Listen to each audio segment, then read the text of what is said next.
If the judges of this year's Man Booker Prize are looking for a novel with the qualities that are the complete antithesis of last year's much-mocked readability and fiction that zips along, they need look no further than Will Self's 9th novel, Umbrella, which the author himself describes as nothing less than a literary suicide note.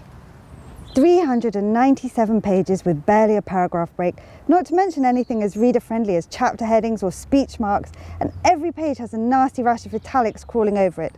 Umbrella is the sort of sprawling, tricksily self-conscious novel that generally leaves me with nothing more than a headache. But, despite all my personal prejudices, I'm rooting for it as the most deserving winner of this year's Man Booker Prize, which is why I'm standing in the rain outside Friern Hospital in Barnet. The story isn't easy to summarise.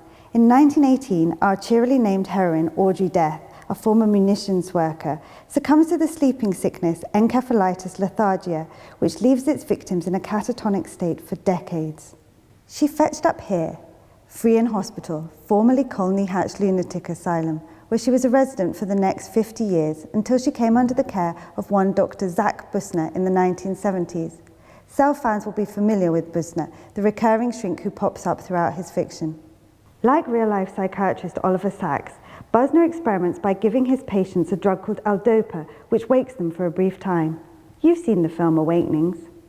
This nightmarish fairy tale scenario gives Self the framework he needs from which to explore the big modernist themes: time, madness, aging, and technology.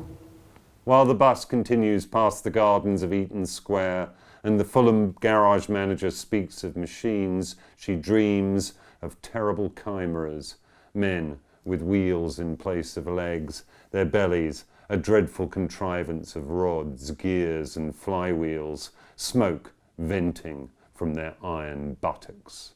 She envisions horses whose hindquarters are Oxton whizzers, while steering columns have been speared between their shoulders so that their riders sat astride their red-hot withers may twist them this way and that, neighing, screaming.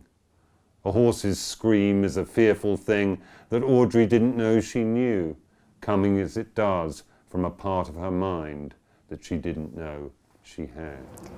Stuff full of historical detail, a typically Selfian, thesaurus challenging array of vocabulary, and cultural references from King Lear to the Kinks, this is a noisy, showy, epic tour de force of a historical novel of ideas. A polyphonic babel of voices, as one critic described it. A vorticist painting, another said. A frozen explosion. Self has London in his veins, and this is nowhere more obvious than in this novel, whether we're travelling through Edwardian London with the young Audrey, or through North London in 2010 with the ageing Dr. Busner. Assuming a high modernist style, continuous present narration, and a series of stream of consciousness monologues, Self has no problem jumping centuries and viewpoints, sometimes within a single sentence. If all this sounds a little like hard work and too clever by half, you'd be right. But who said Ulysses was easy? It's undoubtedly the performance of Self's career so far and the most audacious and original novel on the Booker shortlist.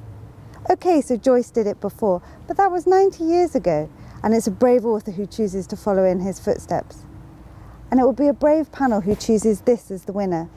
But given the uncompromising choices they've made so far, I don't think this lot are going to be scared off by a little unreadability.